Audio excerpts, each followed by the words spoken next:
So good morning student. चलिए हम लोग हाफ ईयरली के पेपर का आंसर की डिस्कस कर लेते हैं। चेक करते हैं क्या वाकई पेपर टफ आया था। तो जैसा कि फर्स्ट क्वेश्चन हम लोग देख पा रहे हैं, पहला क्वेश्चन कह रहा है कि the number of significant figures in 10.3606। पहला क्वेश्चन है 10.3606। इसमें कह रहा है total number of significant figure बताइए। तो आपको बताओ अगर डेसिमल लग जाए तो सिग्निफिकेंट फिगर निकालने का तरीका होता है फर्स्ट नॉन जीरो पकड़िए और यहाँ से सबको काउंट कर दीजिए। तो फर्स्ट नॉन जीरो ये है, यहाँ से सबको काउंट करना है 1 2 3 4 5 6। तो इसका आंसर है टोटल 6 सिग्निफिकेंट फिगर है, जैसा कि ऑप्शन नंबर डी है इसका करेक्ट। सेकेंड क्वेश्चन कह रहा है कि an organic compounds on analysis was found to contain 10.06% carbon. ये percentage composition and formula making का सवाल है। क्या कह रहा है क्वेश्चन कह रहा है कि एक ऑर्गेनिक कंपाउंड में एनालिसिस में पाया गया कि इसमें कार्बन का जो परसेंटेज है वो 10.06 है।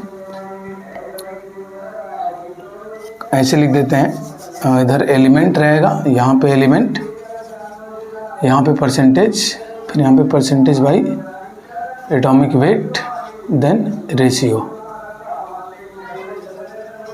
यही तरीका होता है हमारा फॉर्मूला निकालने का।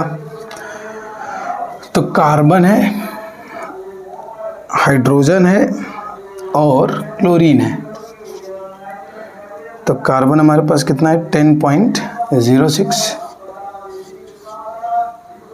हाइड्रोजन है 0.84 एंड क्लोरीन है 89.10%। अब नेक्स्ट स्टेप क्या करते हैं, हम परसेंटेज कंपोजिशन को एटॉमिक वेट से डिवाइड कर देते हैं। तो ये हो जाएगा 10.06 अपान 0.84, ये हो जाएगा 0.84 नहीं होगा, 12 होगा। कार्बन का एटॉमिक वेट 12 होता है। 0.84 अपन इसका एटॉमिक वेट 1 और 89.10 अपन इसका एटॉमिक वेट होता है 35.5। इसको सॉल्व करेंगे तो ये जो आंसर आएगा ये अप्रॉक्स 0.84 के ही आसपास आएगा, ये 0.84। और अगर हम लोग इसको सॉल्व करेंगे तो ये आंसर आएगा अप्रॉक्स, अगर लिखना चाहें तो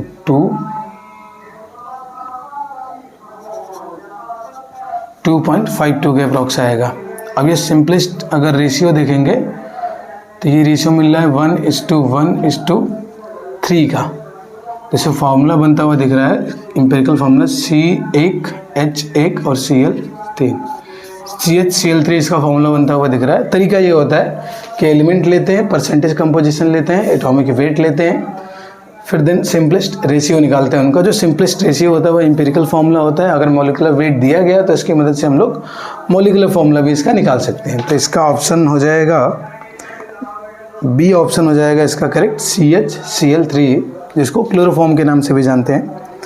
थर्ड क्वेश्चन कह रहा है 1 ml of water contain 20 drops. 1 ml water में 20 ड्रॉप्स हैं। 1 ml में कितने ड्रॉप्स हैं? 20 ड्रॉप्स, 20 बूंदें हैं 1 ml के अंदर। तो क्वेश्चन पूछ रहा है कि then the number of molecules in 1 drop of water. Water के एक ड्रॉप में वाटर के कितने मॉलिक्यूल होंगे। तो सबसे पहले हम क्या करते हैं, 1 ml में कितने मॉलिक्यूल है ये पता कर लेते हैं। ये पता करने का तरीका क्या है, जब तक क्वेश्चन में न दिया जाए तब तक वाटर की डेंसिटी 1 मान के चलते हैं। जब 1 मान के चलेंगे तो ये 1 ml = 1 ग्राम हो जाएगा। इस 1 ग्राम को अगर 18 से डिवाइड कर दें तो ये मोल हो जाएगा। इस मोल में अगर एवोगाड्रो नंबर का मल्टीप्लाई कर दें तो ये हो जाएगा मॉलिक्यूल।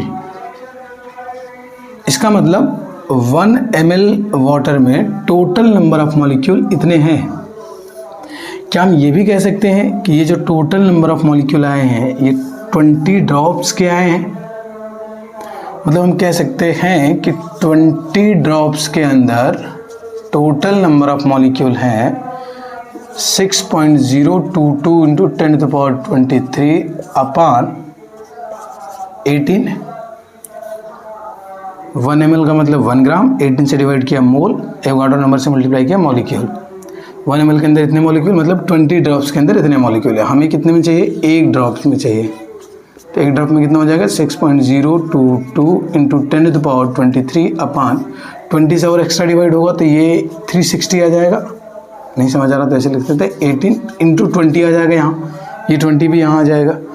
इसको अगर हम लोग सॉल्व करते हैं तो ये जो आंसर आता है वो आंसर अप्रॉक्स आता है 1.67 इंटू 10⁻21, जो कि इस ऑप्शन में नहीं दिया गया था। तो इस हिसाब से इसका नंबर सबको दिया गया है, ये इसमें ऑप्शन करेक्ट ऑप्शन मौजूद नहीं था जो दिया गया था उसमें। ठीक है, नेक्स्ट क्वेश्चन, क्वेश्चन नंबर 4 कह रहा है कि what will be the molality of the solution containing 18.25 gram of HCl gas in 500 gram of water. Concentration term का क्वेश्चन है, इजी क्वेश्चन है।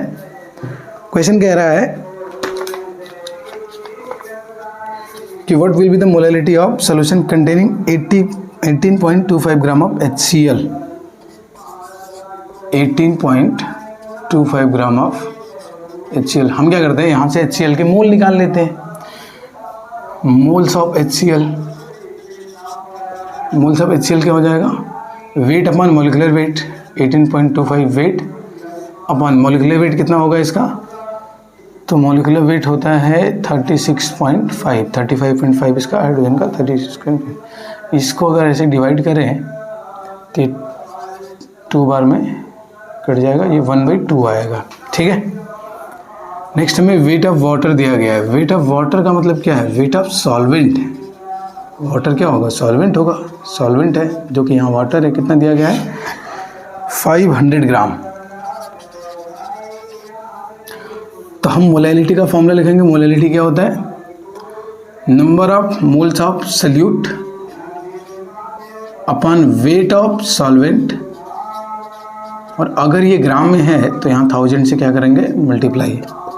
Number of moles of solute कितना है? 1/2 अपन weight of solvent कितना है? 500 ग्राम है, तो यहाँ 1000 से मल्टीप्लाई करेंगे। ये 2 बार में कट जाएगा, ये 1 बार में कट जाएगा, 1 आएगा।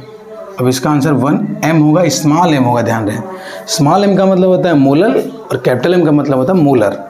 तो बहुत लोगों का आंसर 1 तो आया था मगर कैपिटल M लगाना भूल गए थे, सॉरी स्मॉल m लगाना भूल गए थे, कैपिटल M लगा दिया था। इसका करेक्ट ऑप्शन जो होगा वो डी होगा। बी वाला क्वेश्चन, बी वाले ऑप्शन में भी 1m लिखा है मगर वो कैपिटल M है। कैपिटल M का मतलब मोलर होता है। मोलर का मतलब मोलैरिटी से रिलेटेड है, ये मोलैरिटी इसलिए यहाँ पे स्मॉल m लगेगा। क्वेश्चन नंबर 5 कह रहा है कि Bohr's model can explain. Bohr का मॉडल क्या एक्सप्लेन कर सकता है? अब यहाँ पर ना बहुत लोगों को डाउट हो जाता है, उनको लगता है कि बोहर ने तो अपने मॉडल में हाइड्रोजन का स्पेक्ट्रम एक्सप्लेन किया था। देखिए, अगर आपसे क्वेश्चन ये पूछा जाए कि बोहर ने अपने मॉडल में किसका स्पेक्ट्रम एक्सप्लेन किया था तो आप हाइड्रोजन आंसर देंगे तो ठीक रहेगा। मगर क्वेश्चन ये कह रहा है कि बोहर के मॉडल से किसका स्पेक्ट्रम एक्सप्लेन कर सकते हैं। तो बोहर ने भले ही हाइड्रोजन का किया था मगर आपको याद हो तो हमने बोहर के मॉडल के लिमिटेशन के अंदर लिखा था कि बोहर के मॉडल से हम सिर्फ हाइड्रोजन या हाइड्रोजन के जैसे एलिमेंट्स, हाइड्रोजन और हाइड्रोजन लाइक एलिमेंट्स जैसे कह सकते हैं He+, Li2+, Be3+, मतलब ऐसे एलिमेंट जो सिंगल इलेक्ट्रॉन रखते हो, यूनी इलेक्ट्रॉनिक सिस्टम या यूनी इलेक्ट्रॉनिक एलिमेंट, ऐसे एलिमेंट्स का वो स्पेक्ट्रम एक्सप्लेन कर सकता है बोहर का मॉडल। तो इसमें हाइड्रोजन का मॉडल दिया ही गया है मगर हाइड्रोजन का मॉडल एक्सप्लेन किया गया था, किसका किया जा सकता था? तो हाइड्रोजन और हाइड्रोजन जैसे होगा जिनके पास एक इलेक्ट्रॉन है। तो इसका करेक्ट ऑप्शन था सी, स्पेक्ट्रम ऑफ एनी एटम और आयन कंटेनिंग 1 इलेक्ट्रॉन ओनली। हर उस एटम या आयन का स्पेक्ट्रम एक्सप्लेन किया जा सकता था जिसमें 1 इलेक्ट्रॉन हो, यानी हाइड्रोजन के जैसा हो। तो इसका सी करेक्ट हो जाएगा। नेक्स्ट क्वेश्चन, क्वेश्चन 6 कह रहा है if azimuthal quantum number L = 0 है then shape of orbital would be. ये भी बड़ा सिंपल सा क्वेश्चन था, इसमें भी लोग मिस्टेक कर रहे हैं। छठा क्वेश्चन है, कह रहा है L = 0 है। हमें पता है L = 0 हो सकता है, 1 हो सकता है, 2 हो सकता है, 3 हो सकता है। 0 का मतलब होता है S सबसेल, इसका मतलब होता है P सबसेल, डी सब सेल और 3 का मतलब एफ सब सेल। मतलब जो एस सब सेल होता है वो स्फेरिकल होता है, जो पी सब सेल होता है वो डम्बेल होता है, डी सब सेल होता है वो डबल डम्बेल होता है,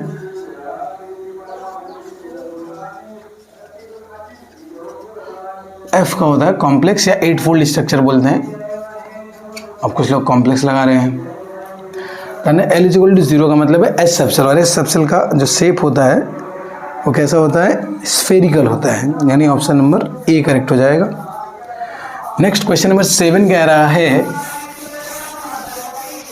क्वेश्चन नंबर 7 कह रहा है कि the types of hybrid orbitals of nitrogen in NO2 plus NO3 minus NH4 plus. 3 compound दिए गए हैं, NO2 प्लस NO3 माइनस और NH4 प्लस। आइए चेक करते हैं। सब में हम R निकालते हैं, सब में हम R निकालेंगे। R निकालने का तरीका क्या है, 1/2 ब्रैकेट में total number of balance electron 5 plus एक चार्ज है, प्लस चार्ज है तो -1 कर देते हैं, प्लस कोई मोनोवैलेंट एटम नहीं दिख रहा है, ऑक्सीजन मोनोवैलेंट नहीं है, हाइड्रोजन या हाइड्रोजन नहीं है यहाँ पे, तो बस यहीं छोड़ देंगे। 5 में से बन जाएगा 4, 4 डिवाइडेड बाई 2, 2 आएगा, और 2 का मतलब क्या होता है, Sp। तो NO2 का जो हाइब्रिडाइजेशन होगा, मतलब NO2 में हाइड्रोजन की जो हाइब्रिडाइजेशन होगी वो Sp होगी। सेकेंड अगर NO3 माइनस में चले, यहाँ अगर R कैलकुलेट करने की कोशिश करें तो 1/2 फिर से 5 रखेंगे, इस बार ऐड करेंगे। क्यों ऐड करेंगे पता है आपको, ये माइनस चार्ज है तो ऐड करेंगे। आगे फिर से कोई मोनोवैलेंट एटम नहीं है तो फिर से कुछ ऐड या कुछ सब्सट्रैक्ट करने की जरूरत है नहीं। यह आएगा 6/2 दैट इज 3 आएगा, और 3 का मतलब होता है Sp2। Last one is NH4, यहाँ से सेम फार्मूला यहाँ भी R कैलकुलेट करेंगे, 1/2 5 -1 करेंगे क्योंकि प्लस चार्ज है, और +4 करेंगे क्योंकि इसमें एक मोनोवैलेंट एटम भी आया है, 4 मोनोवैलेंट एटम भी आए हैं हाइड्रोजन के, तो ये आ जाएगा 4, और 4 का मतलब होता है Sp3। तो जो नाइट्रोजन की हाइब्रिडाइजेशन है NO2 plus NO3 minus NH4 plus में वो Sp, Sp2 और Sp3 है। क्या वाकई ये सवाल मुश्किल लग रहा है, देख लीजिए एक बार। तो इसका ऑप्शन क्या हो जाएगा, बी ऑप्शन हो जाएगा, Sp, Sp2 एंड Sp3। चलिए नेक्स्ट क्वेश्चन नंबर 8 कह रहा है, अच्छा इस क्वेश्चन में भी बहुत लोग गलती किए थे, इतना भी मुश्किल सवाल नहीं था। क्वेश्चन नंबर 8 कह रहा है कि for n is equal to 2, 7 था, 8 कह रहा है n is equal to 2, for n is equal to 2 the correct set of azimuthal and magnetic quantum numbers. इसके लिए एजीमुथल और मैग्नेटिक क्वांटम नंबर का करेक्ट सेट क्या है। देखो n इज इक्वल टू 2 से हमें क्या पता चलता है कि L की 2 वैल्यू हो सकती है, एक 0 हो सकती है, एक 1, क्योंकि L की वैल्यू जो होती है वो 0 से लेकर n-1 तक जाती है। तो L इज इक्वल टू 0 हो सकता है, L इज इक्वल टू 1 हो सकता है। अब L इज इक्वल टू अगर 0 होगा तो यहाँ से m इज इक्वल टू 0 आएगा, और L इज इक्वल टू अगर 1 होगा तो m इज इक्वल टू आएगा -1 0 +1।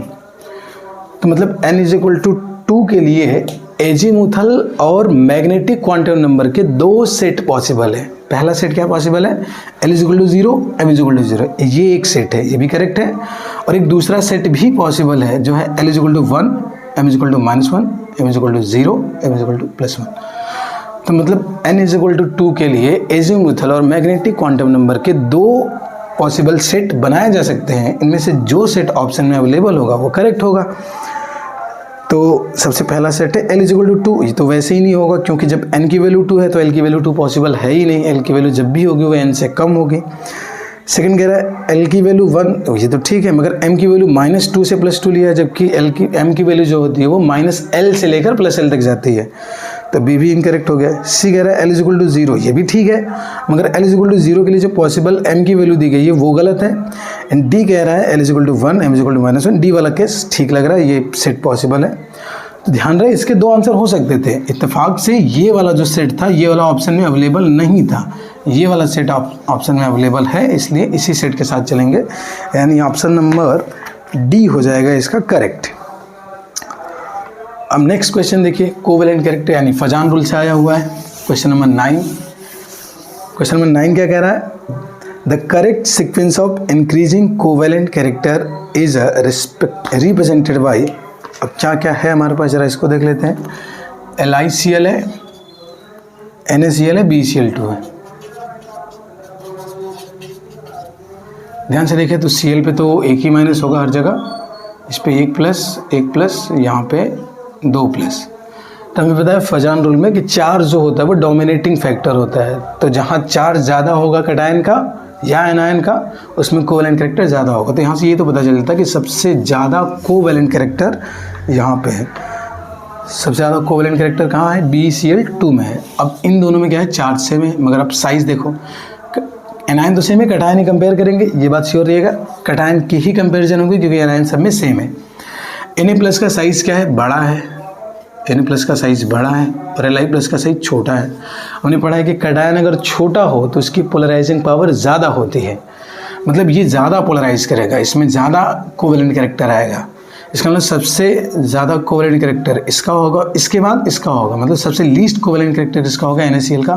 तो कोवेलेंट कैरेक्टर का जो इंक्रीजिंग ऑर्डर होगा, उस इंक्रीजिंग वाला सबसे कम पहले लिखेंगे, फिर बढ़ते क्रम में चलेंगे। सबसे कम NaCl में, फिर LiCl में, फिर BeCl2 में, ये होगा इंक्रीजिंग ऑर्डर। तो इस हिसाब से इसका ऑप्शन हो जाएगा सी ऑप्शन करेक्ट हो जाएगा क्वेश्चन नंबर 9 का। एक बार फिर से देख लीजिए, पहले चार्ज कंपेयर करते हैं। चार्ज डोमिनेटिंग फैक्टर होता है, ये चार्ज ज़्यादा था इसलिए सबसे ज़्यादा कोवेलेंट कैरेक्टर इसका है। इन दोनों में चार्ज तो सेम है, मगर साइज़ के हिसाब से जिसका साइज़ बड़ा होगा उसमें कोवेलेंट कैरेक्टर कम होगा, इसलिए NaCl का कम है, LiCl का ज़्यादा है। इंक्रीजिंग ऑर्डर में सबसे पहले छोटा लिखते हैं, फिर बड़ा लिखते हैं। क्वेश्चन नंबर 10 कह रहा है an element with atomic number 12 has been made recently, it should be, क्या होना चाहिए इसको? ये भी बड़ा सिंपल सा क्वेश्चन था। जरा मैजिक नंबर देखिए, 2 होता है, 10 होता है, 18 होता है, 36, 54, 86 के बाद 118, ठीक है। अब ज़रा ध्यान से देखिए, 118 से पीछे चलिए, 117, 116, 115, 114, 113, 112। क्या आपको पता है लास्ट से जो 6 कॉलम होते हैं वो P ब्लॉक के होते हैं? तो 1 2 3 4 5 6, ये पूरा P ब्लॉक का कॉलम है। तो इसका मतलब ये क्या है? ये D ब्लॉक रहा होगा। P से जस्ट पहले क्या होता है? D ब्लॉक होता है, मतलब ये D ब्लॉक का आखिरी एलिमेंट है। कन्फिग्रेशन करेंगे तो लास्ट में D10 आएगा इसके। अगर चेक करना चाहो तो करके आप देख सकते हैं। क्या लगता है, हमें चेक करना चाहिए? चलिए चेक करते हैं। इलेक्ट्रॉनिक कन्फिग्रेशन करने का तरीका जो होता है वो सीक्वेंस हम नहीं लिखते हैं, हमें सिर्फ भरना है ना। तो हम क्या करते हैं, अपने तरीके से चलते हैं। जैसे हमने क्या कहता है, स्कूल, पब्लिक स्कूल,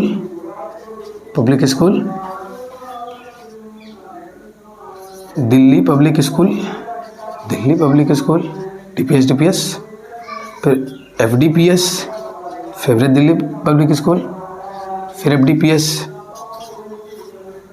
नंबर चाहो तो अपने हिसाब से लगा सकते हैं। ये 1 2 3 4 5 6 7 8। अब P की बारी, 2 3 4 5 6 7। अब D की बारी, 3 4 5 6। अब F की बारी, 4 5। चलिए 2 यहाँ, 2 यहाँ, 6 यहाँ, 2 यहाँ, 6 यहाँ, 2 यहाँ, 10, 6 2 10, 6 2 14, 10। क्या चेक करते कितने भर दिए? 10 10 10 20, 20 10 30, 30 6 36, 36 2 38, 38 10 48, 48 6 54, 54 2 56, 56 4 60, 60 10 70, 70 10 80, 80 6 86, 86 2 88, 88 4 92, 10 102, 102 10 112। देखिए लास्ट इलेक्ट्रॉन किस में गया, 6d10 में। लास्ट इलेक्ट्रॉन अगर डी सबसेल में पहुंचा तो वो डी ब्लॉक का होगा, और d10 बता रहा है कि लास्ट वाले का है, और यहाँ से कॉमन सेंस से भी हमने देख लिया था कि लास्ट में जा रहा है। तो इसका करेक्ट ऑप्शन क्या हो जाएगा, ये ट्रांजिशन मेटल है या ट्रांजिशन एलिमेंट है। बी ऑप्शन करेक्ट है, ट्रांजिशन मेटल है। एलिमेंट भी कह सकते हैं, मेटल भी कह सकते हैं, क्योंकि most of the D block elements are, most क्या, सारे ही मेटल होते हैं, इसलिए उनको ट्रांजिशन मेटल भी कहा जाता है। ठीक है, चलिए नेक्स्ट क्वेश्चन पे चलते हैं। Question number 11। क्वेश्चन नंबर 11 कह रहा है कि the period number in the long form of the periodic table is equal to, देखो पीरियड नंबर कैसे निकालते थे, अगर आपको याद हो को पीरियड, ग्रुप और ब्लॉक कैसे फाइंड आउट करते थे, तो शॉर्टकट तरीका था। उसके अलावा जो सही तरीका था वो ये तरीका था कि हम इलेक्ट्रॉनिक कन्फिग्रेशन करते थे। उस कन्फिग्रेशन में लास्ट इलेक्ट्रॉन जिस सबसेल में जाता था, जैसा अभी हमने देखा लास्ट इलेक्ट्रॉन जिस सबसेल में जाता था वो हमारा कहलाता था ब्लॉक, और जो प्रिंसिपल क्वांटम नंबर की मैक्सिमम वैल्यू होती है, जैसे अभी हमने भरा तो लास्ट में क्या आता, लास्ट में आया था 7s2 6d10 आया था।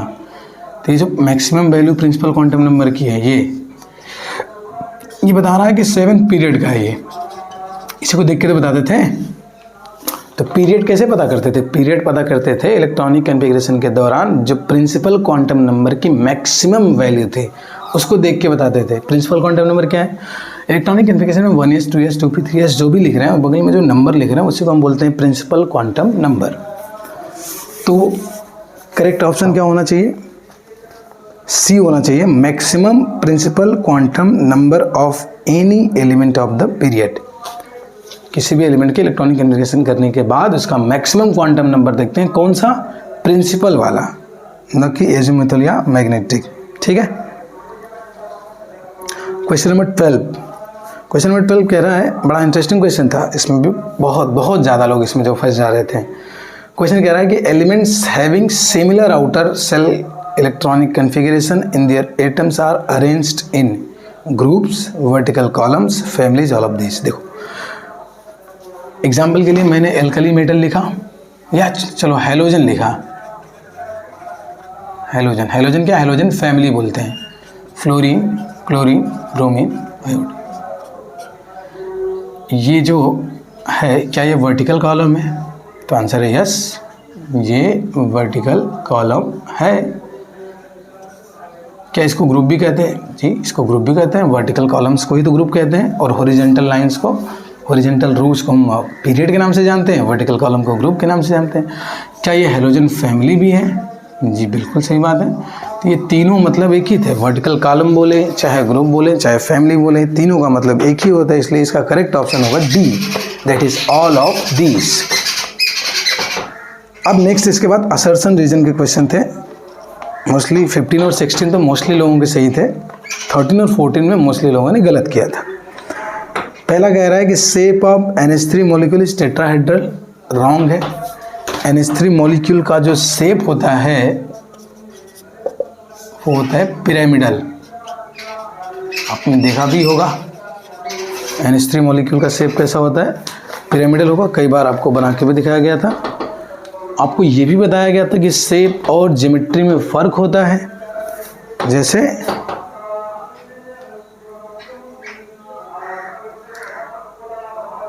ये देखिए आपकी ज्योमेट्री है, क्योंकि ज्योमेट्री के अंदर लोन पेयर, बॉन्ड पेयर सब लेते हैं, मगर NH3 मॉलिक्यूल के लिए हमने क्या बोला था कि लोन पेयर हटा के देखते हैं। जब लोन पेयर हटाया शेप देखने के लिए, लोन पेयर हटाया तो ये कैसा है, पिरामिडल है, मगर इसकी ज्योमेट्री क्या है, टेट्राहेड्रल। अगर ज्योमेट्री पूछता बिल्कुल टेट्राहेड्रल बोलते, क्योंकि NH3 में नाइट्रोजन की हाइब्रिडाइजेशन जो होती है वो sp3 हाइब्रिडाइज्ड होती है। कैसे पता, चलिए वो भी देख लेते हैं।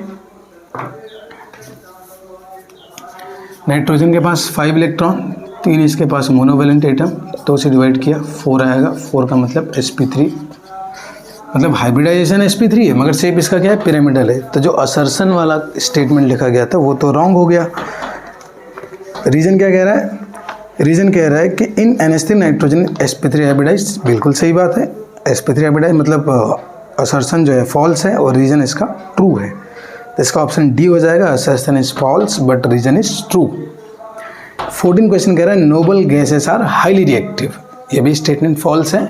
जो नोबल गैसेस होते हैं वो इनॉर्ट होते हैं, इसलिए तो उनको इनॉर्ट गैस भी बोला जाता है। इनॉर्ट का मतलब रिएक्ट ही नहीं करते, और यहाँ बोला गया हाईली रिएक्टिव, तो असर्शन का स्टेटमेंट क्या हो जाएगा, फॉल्स हो जाएगा।